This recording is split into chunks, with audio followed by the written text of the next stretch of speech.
நம்மளோட செல்ஃப் ரெஸ்பெக்ட்னு ஒன்று இருக்குது, நமக்குன்னு ஒரு கண்ணியம் இருக்குது. நம்ம வந்து ஒரு பெண் எல்லாம் என்ன பண்ணாலும் கரெக்டுன்னு யாருமே சொல்லலைங்க. நீங்கள் வந்து இந்த சமூகம் வந்து ஒரு குட் உமன் ஒரு டைட்டில் கொடுக்குது நமக்கு, கரெக்டாக? நீ வந்து அப்பா அம்மா சொல்கிற பையனை கல்யாணம் பண்ணால் நீ ஒரு குட் உமன். நீ வந்து நாங்கள் சொல்கிற படிப்பு படித்தா நீ குட் உமன். நான் சொல்கிற நம்ம ஜாதிக்குள்ளேயே கல்யாணம் பண்ணால் நீ குட் உமன். இந்த மாதிரிலாம் நமக்கு ஒரு டேக் வச்சுருக்காங்க.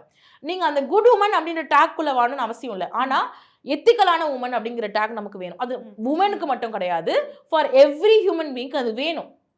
நாம ஒரு கண்ணியமான அறம் சார்ந்த வாழ்க்கையை வாழணும். இந்த அறம் சார்ந்த வாழ்க்கை அப்படிங்கிறது என்னன்னா, நீங்க காதலிக்கலாம், தப்பு கிடையாது. கல்யாணம் பண்ணிக்கலாம், தப்பு கிடையாது. ஜாதி மாறி ஜாதி காதலிக்கலாம், தப்பு கிடையாது.